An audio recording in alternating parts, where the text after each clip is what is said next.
Selamat siang pemirsa, Anda menyaksikan Breaking News TV One bersama saya Agita Mahlika. Pemirsa, hari ini Presiden Prabowo Subianto bersama dengan Menko Perekonomian Airlangga Hartarto dan juga Menteri Keuangan Sri Mulyani serta Ketua Dewan Ekonomi Nasional Luhut Binsar Panjaitan menggelar Sarasehan Ekonomi dengan tema memperkuat daya tahan ekonomi Indonesia di tengah gelombang perang tarif perdagangan.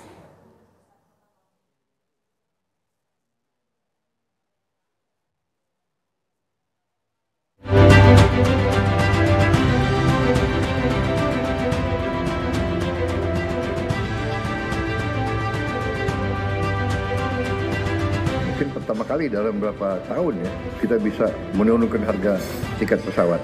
Biasanya menjelang akhir tahun atau hari libur harga-harga naik, kita bisa turunkan sedikit tiket pesawat untuk membantu masyarakat dan rakyat kita.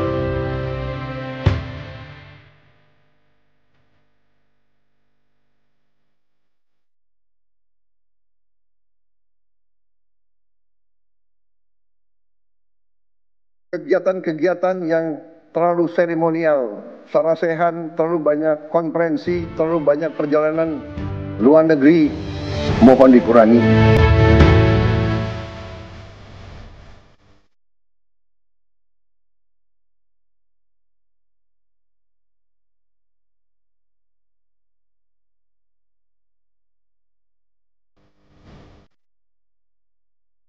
Pemerintah memutuskan bahwa kenaikan tarif PPN dari 11% menjadi 12% hanya dikenakan terhadap barang dan jasa mewah.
Saudara-saudara, saya ingin ingatkan atas nama negara dan bangsa Indonesia bahwa saudara dipilih, saudara harus berjuang untuk perbaikan hidup mereka.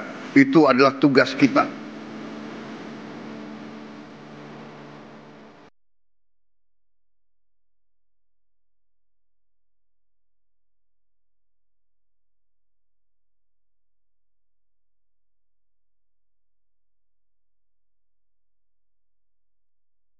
Dan antara Indonesia harus dikelola dengan sebaik-baiknya, karena ini adalah milik anak dan cucu kita, milik generasi penerus bangsa Indonesia.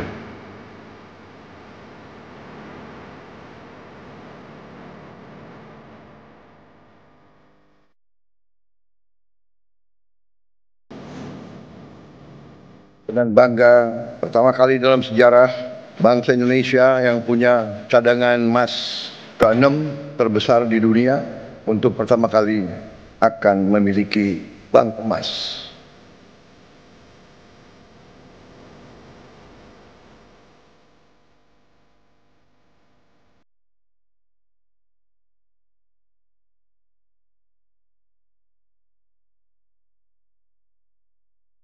Pemerintah menghimbau kepada seluruh perusahaan layanan angkutan berbasis aplikasi untuk memberi bonus hari raya kepada pengemudi dan kurir online dalam bentuk uang tunai dengan mempertimbangkan keaktifan kerja.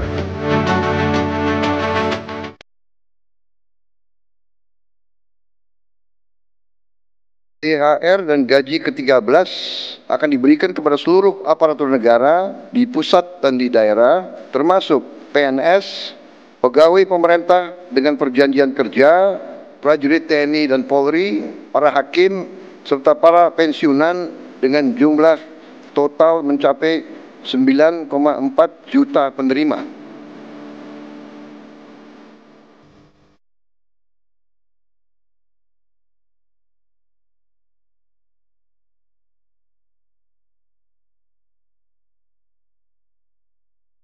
Saudara-saudara sekalian, marilah kita kerja keras. Marilah kita berjuang tanpa menyerah. Kami siap melanjutkan estafet kepimpinan. Kita siap bekerja keras menuju Indonesia Emas, menjadi bangsa yang kuat, merdeka, berdaulat, adil dan makmur.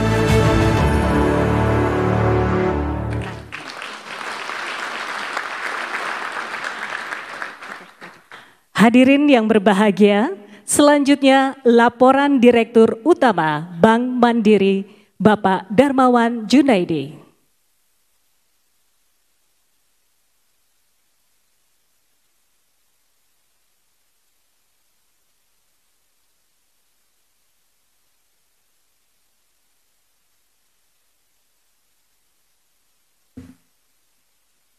Bismillahirrahmanirrahim. Yang saya hormati dan saya banggakan dan kami muliakan Bapak Presiden Republik Indonesia, Bapak Jenderal TNI Purnawirawan Haji Prabowo Subianto, Bapak dan Ibu, para Menko dan Menteri Kabinet Merah Putih yang kami banggakan, Bapak dan Ibu, Kepala Lembaga, Badan, dan seluruh anggota dari lembaga negara yang hadir, Ketua Asosiasi Profesional Ekonomi yang hadir, dan seluruh undangan yang tentunya kami muliakan semuanya. Assalamualaikum warahmatullahi wabarakatuh. Selamat siang, salam sejahtera untuk kita semua. Salam, Om Swastiastu, Namo Buddhaya, salam kebajikan. Pertama-tama marilah kita panjatkan puji syukur kehadirat Allah Subhanahu wa Ta'ala. Atas berkat rahmat dan karunia-Nya kita dapat berkumpul dan akan bertemu dalam sarasehan ekonomi bersama Presiden Republik Indonesia pada hari ini. Sebagai tuan rumah tentunya kami mengucapkan selamat datang kepada Bapak Presiden, para Menteri Kabinet Merah Putih dan seluruh undangan yang hadir pada hari ini di Menara Mandiri.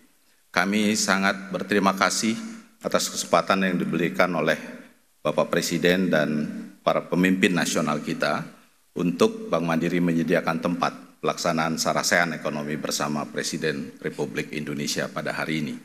Dan kita yakin bahwa dengan pertemuan hari ini akan semakin kuat tekad dan komitmen kita bersama-sama dengan Bapak Presiden sebagai pemimpin nasional untuk terus solid dan bersatu memajukan perekonomian Indonesia. Nanti kita akan dengarkan, tentunya kita harapkan arahan yang semakin tegas buat kita melangkah ke depan. Mungkin itu yang dapat kami sampaikan. Sekali lagi, selamat mengikuti acara sarasehan ekonomi bersama Bapak Presiden Republik Indonesia hari ini di Menara Mandiri. Semoga semua ini manfaat buat kita semua dan kita semua berada dalam lindungan Allah Subhanahu wa Ta'ala. Demikian sambutan kami. Wabillahi taufiq wal hidayah. Wassalamualaikum warahmatullahi wabarakatuh.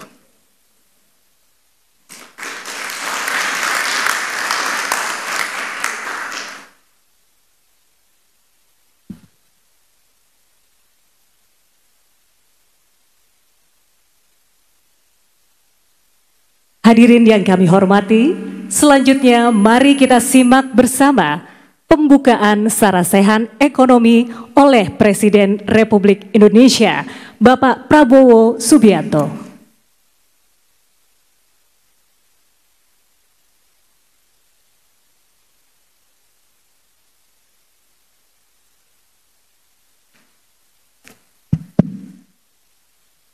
Bismillahirrahmanirrahim. Assalamualaikum warahmatullahi wabarakatuh. Salam sejahtera bagi kita sekalian.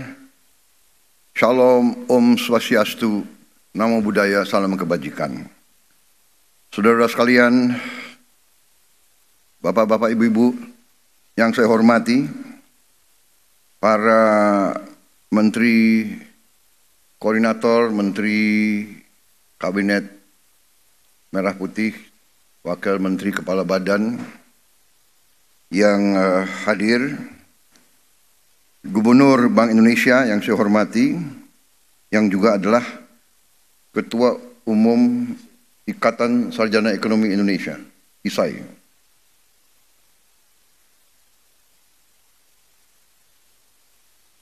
Ketua Dewan Komisioner OJK, Saudara Mahendra Siregar, terima kasih kehadirannya.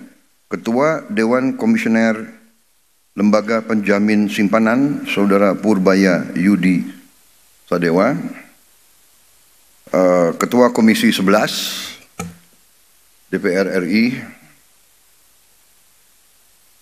para perwakilan dari ISAI, Ikatan Sarjana Ekonomi Indonesia, INDEF, para guru besar ekonomi dari universitas-universitas yang berkenan hadir, para pelaku perbankan, para direktur utama Himbara, para ketua asosiasi ekonomi dan usaha, antara lain Ketua Umum Apindo, Kadin, HIPMI,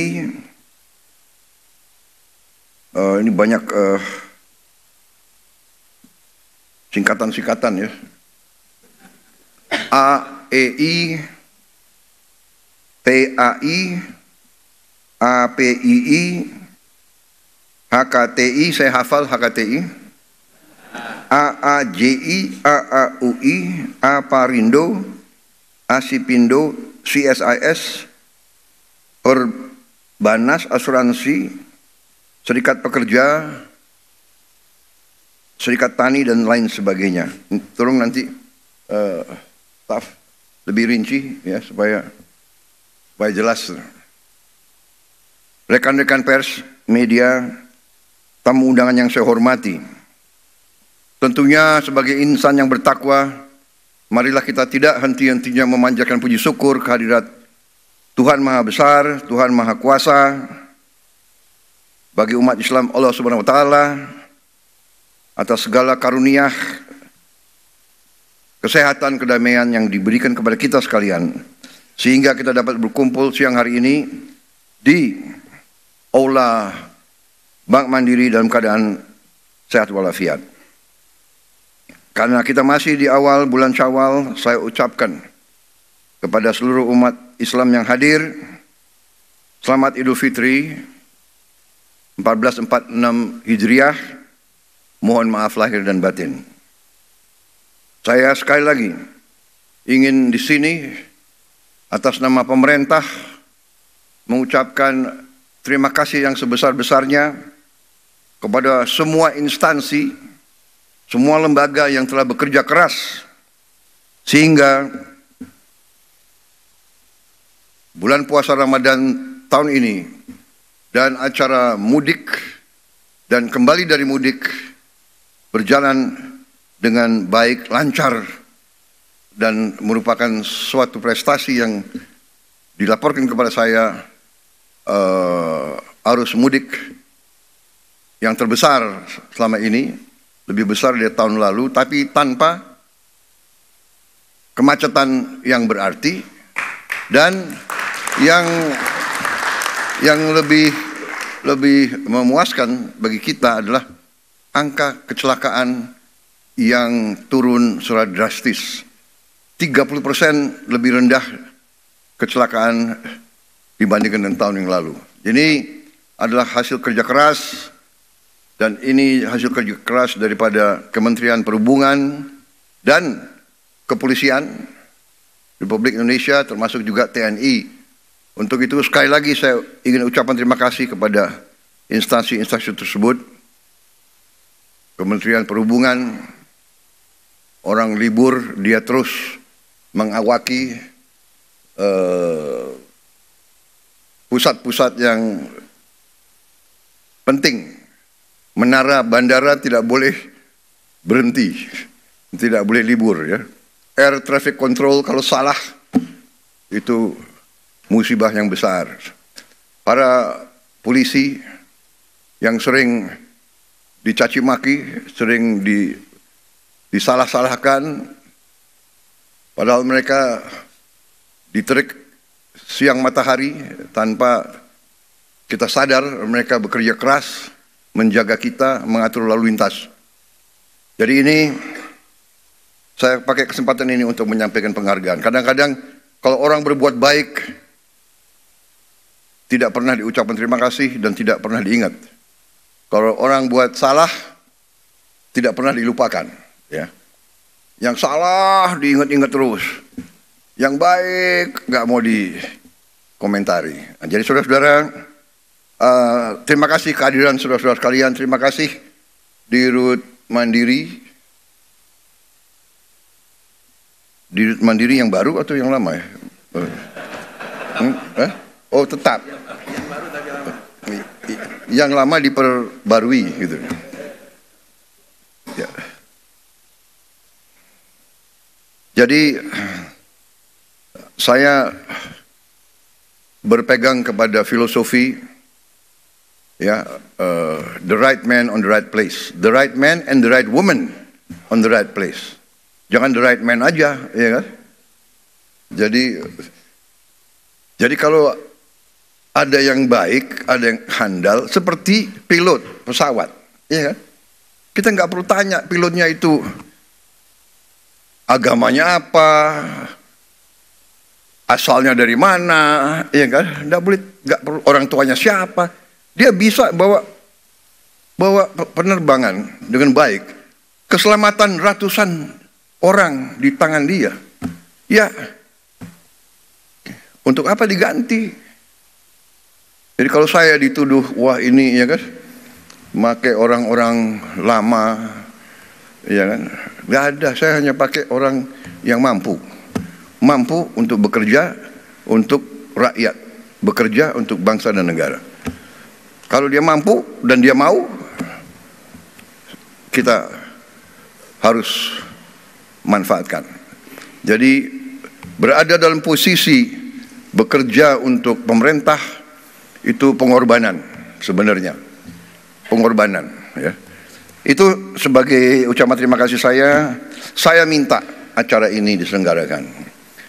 Saya minta acara ini diselenggarakan karena saya merasa setelah kita masuki 6 bulan masa bekerjanya pemerintah yang saya pimpin sebagai pemegang mandat dari bangsa, dari rakyat, sejak tanggal 20 Oktober 2024, sudah saatnya kita lebih komunikatif, lebih proaktif dalam memberi keterangan tentang keadaan yang berlaku. Kemarin saya sadar beberapa minggu lalu, sudah mulai sadar bahwa komunikasi dari pemerintah yang saya pimpin memang agak kurang. Dan itu adalah tanggung jawab saya. Dan saya ingin memberi penjelasan kenapa. Karena saya menganut filosofi evidence-based performance. Jadi saya enggan bicara tanpa bukti nyata. Itu itu sifat saya. Jadi saya harus selalu dinilai. Saya minta selalu dinilai oleh hasil yang saya lakukan, prestasi yang saya lakukan.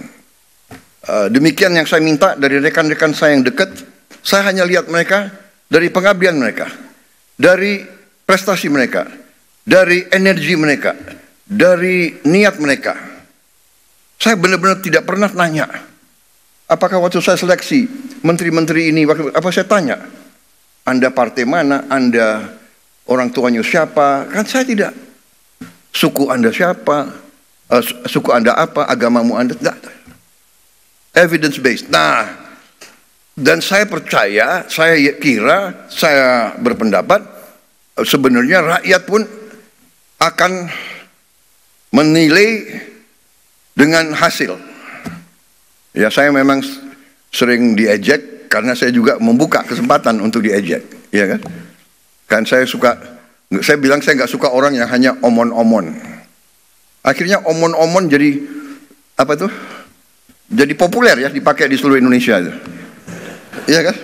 Dan saya nggak suka hanya omon-omon. Terus terang aja. Jadi saya pikir oke, begitu saya ditetapkan sebagai pemenang oleh KPU, saya kumpulkan tim kecil dan kita mulai bekerja. 5 bulan kita kerja terus tanpa diliput media. Kadang-kadang diliput media malah kerjanya sulit, ya kan? Karena media ingin bukti seketika. Padahal tidak ada dalam manajemen suatu usaha, dalam manajemen suatu organisasi, dalam menjalankan suatu proyek, tidak bisa seketika. Yang bisa seketika itu hanya Nabi Musa yang punya tongkat.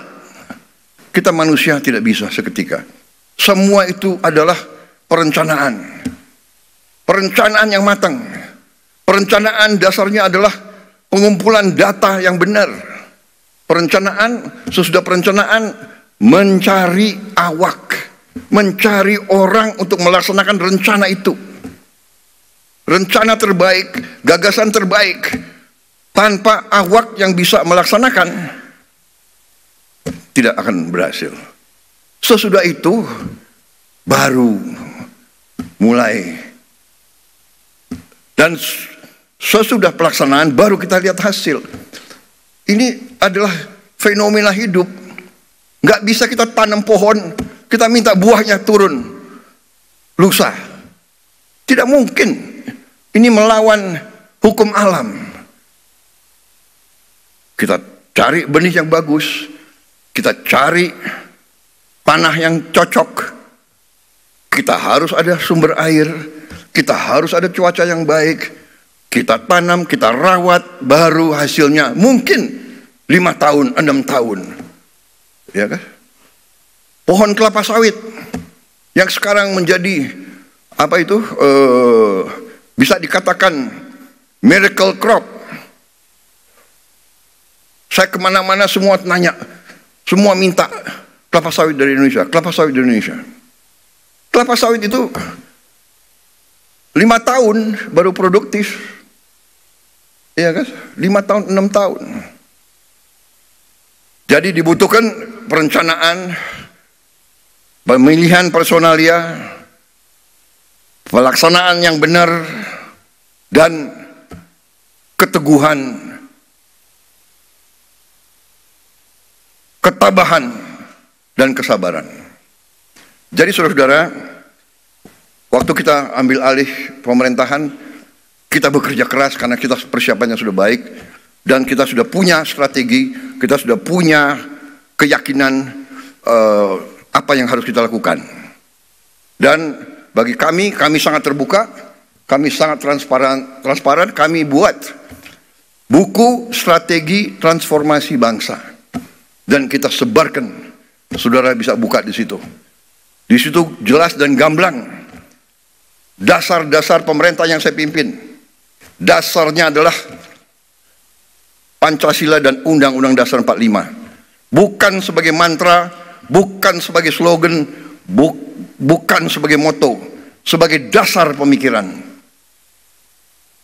Ekonomi kita apa? Ekonomi kita adalah berdasarkan Pancasila dan Undang-Undang Dasar 45. Berarti ekonomi kita harus berdasarkan sila-sila itu. Berketuhanan harus mengandung persatuan Indonesia. Kita tidak mau pertumbuhan Indonesia bubar, tidak mau.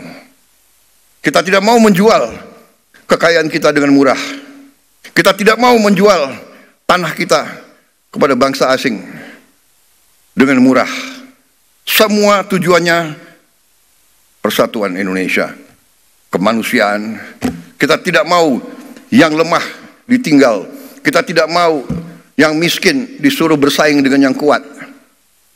Saudara-saudara, ini dasar kerakyatan dan terakhirnya tujuan kita keadilan sosial.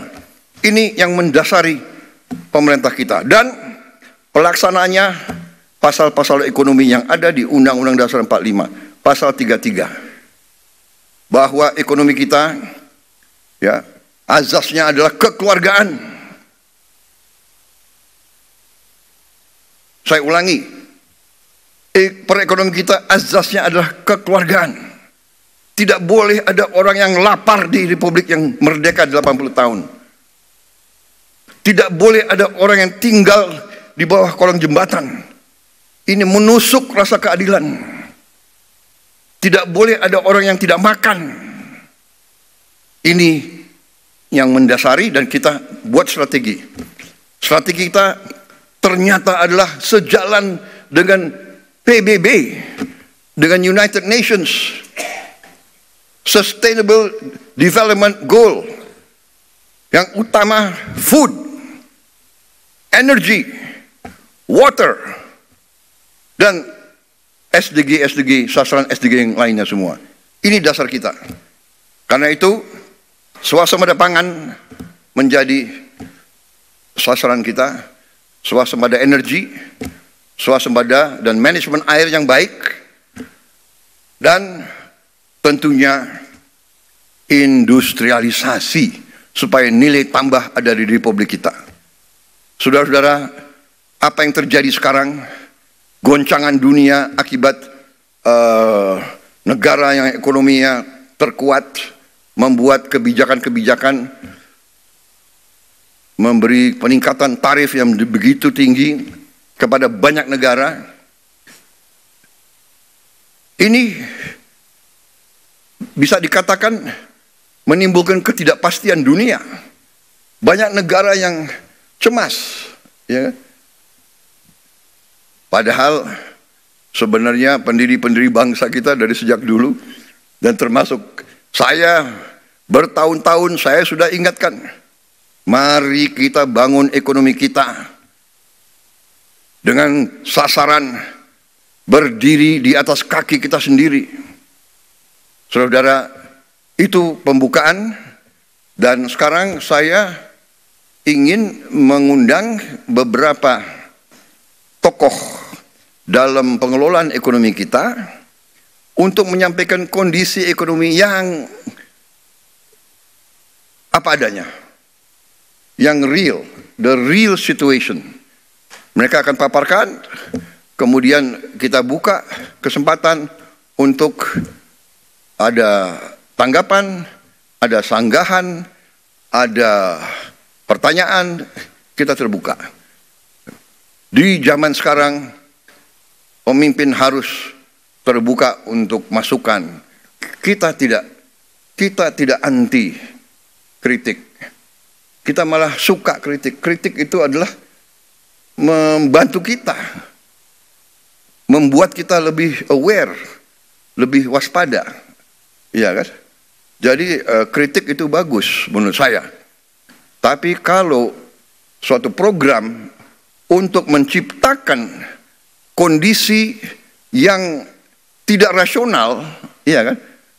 Nah, ini harus terus diadakan istilahnya klarifikasi dan penjelasan, iya kan?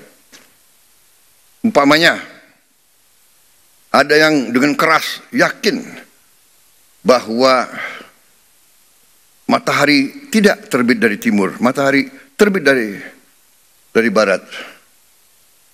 Karena dia ngomong 500 kali, 1000 kali matahari dari barat. Jangan-jangan ada sebagian rakyat kita yang percaya matahari terbit dari barat. Itu adalah ilmu propaganda. Itu ada di buku semua. Itu keahlian Hitler dan Joseph Goebbels. Kalau kebohongan diulangi berkali-kali dan terus-menerus, lama-lama orang percaya dengan kebohongan. Itu ada di buku The Art of Propaganda, ya kan? Dan itu kita pelajari, semua negara pelajari. Dan Dan itu yang dilakukan, itu namanya psychological warfare, psychological operation, dan itu sering dilakukan untuk mendestabilisasi suatu negara yang tidak disukai oleh negara lain. Jadi saudara-saudara, ada lagi azas kedua dalam teorinya Joseph Goebbels. The bigger the lie, the easier people to believe. Jadi kebohongan yang lebih besar, mudah untuk orang percaya. Oh ya, jangan-jangan benar ya, ya kan? Jadi sekarang mudah, fake news, hoax itu mudah. Tapi kita tidak boleh istilahnya gerundel. Ini realita. Karena itu ya kita terbuka. Ya, sesuatu serangan kebohongan hanya bisa dihadapi dengan membuka diri, memberi penjelasan apa adanya, berdasarkan fakta, berdasarkan kenyataan, berdasarkan ilmu dan matematik. Ya kan? Kebohongan bisa diteruskan, tapi satu saat begitu kebohongan kelihatan, hilang kepercayaan dari orang. Nah itu saudara-saudara. Jadi suatu rezim atau suatu organisasi atau suatu kelompok yang melancarkan sesuatu atas dasar kebohongan akan dipatahkan. Saya juga heran. Ya, ada orang yang mengatakan Indonesia gelap. Ya, saya kalau dia memang merasa gelap ya itu hak dia. Tapi kalau saya bangun pagi saya lihat Indonesia cerah. Iya kan? Kalau saya ketemu petani, petani gembira. Harga pangan, peningkatan hasil mereka naik secara drastis. Produksi naik secara drastis. Kita potong semua regulasi yang nggak benar. Kita sederhanakan. Saudara-saudara, ada Menteri Pertanian di sini. Menteri Pertanian itu selalu ada di sawah. Keliling kemana-mana, ya sudahlah, nggak apa-apa. Dia mengatakan kepada saya, Pak, tadinya dari pabrik pupuk sampai petani harus tanda tangan 15 menteri, 30 sekian gubernur, 500 bupati, baru sampai ke Gapoktan.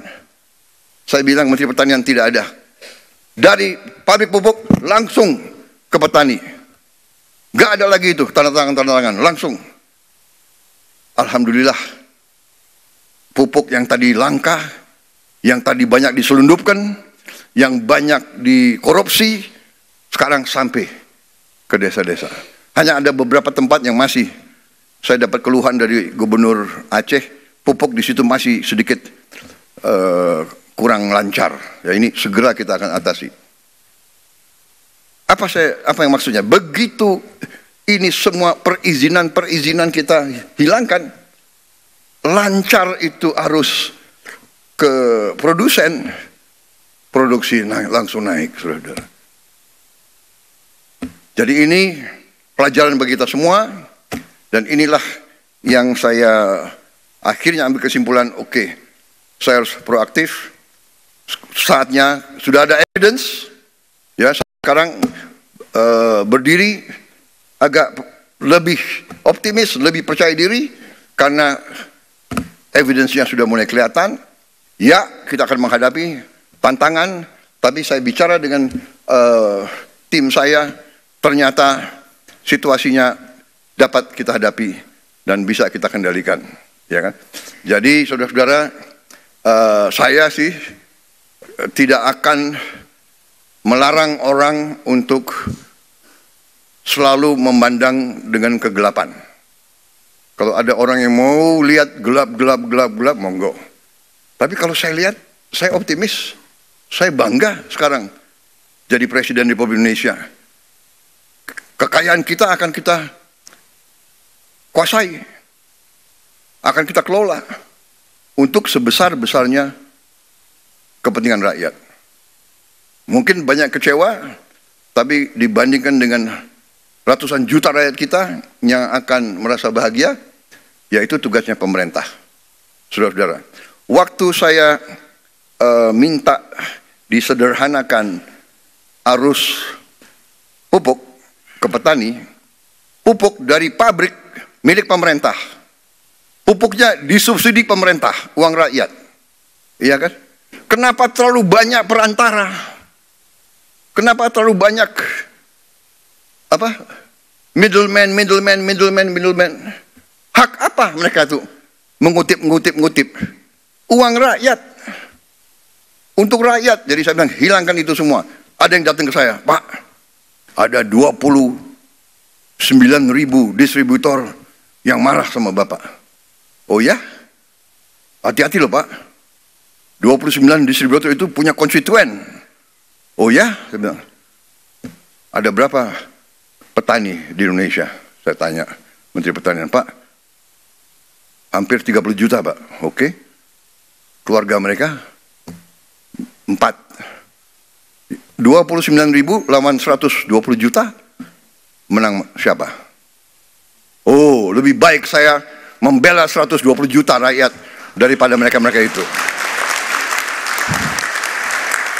Ya, kita terbuka. Tapi saudara-saudara, rakyat yang punya hak, kedaulatan di tangan rakyat. Kami dipilih rakyat. Kau suka tidak suka, ya ini pilihan rakyat, ya kan? Inilah kita yang dipilih rakyat. Ada yang botak, ya kan? Botak itu artinya pinter, ya kan? Ada yang hitam, ya tapi ini pilihan rakyat, bagaimana? Dan kita semua, cita-cita mereka semua itu hanya untuk berbakti kepada rakyat. Benar, kalau mereka mau kaya raya, mereka bisa. Nggak usah masuk pemerintah. Mereka masuk pemerintah itu, saya juga sedih loh. Menteri Keuangan, banyak yang belum dapat mobil dinas. Ya, mereka kerja 6 bulan ini, kerja bakti. Tapi ya, terima kasih sudah mulai cair. Ya, diblokirnya udah dibuka gitu kira-kira. Baik, itu saja. Saya sekarang persilakan mulai dari Menko Perekonomian ya. Terima kasih.